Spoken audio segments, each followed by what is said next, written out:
ঠিক যতটুকু পড়বে ততটুকু করবা, আল্লাহর সান্নিধ্য তোমরা পাবে। যতটুকু পড়বে ঠিক ততটুকু জান্নাতে তোমাদের ভবনগুলো উঁচু হতে থাকবে। আল্লাহু আকবার।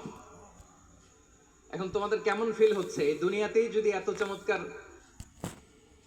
অ্যাওয়ার্ড গিভিং সেরিমনিতে তোমাদেরকে সম্মান দেওয়া হয়, সেদিনের সেই প্রোগ্রামে যদি তোমরা অংশগ্রহণ করতে পারো, কেমন লাগবে তোমাদের বলো?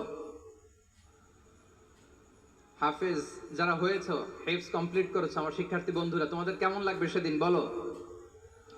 ভাল লাগবে সেদিন? আমরা সেদিনের সেই মাহেন্দ্র ক্ষণে যেন আমরা রিওয়ার্ডেড হতে পারি, পুরস্কৃত হতে পারি, সেই প্রত্যাশা আমরা আল্লাহর কাছে রাখছি। আমরা সবাই পড়ছি আল্লাহুম্মা আমিন। তো এই যে বিশাল এক কর্মযজ্ঞ তোমরা শেষ করেছো, আল্লাহর কালামকে তোমরা হেফজ করেছো, এখানেই শেষ নয়। This is just beginning. এটা কেবল শুরু। এটা কেবল কি? এটা কেবল শুরু।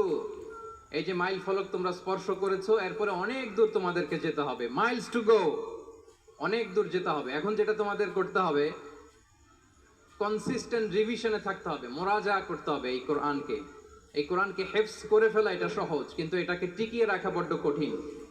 আমরা অনেক হাফেজে কোরআনদের সাথে পরিচয় হয়, তারা বলে যে শেখ হেফজ করেছিলাম কিন্তু এখন মনে নাই, ভুলে যায়।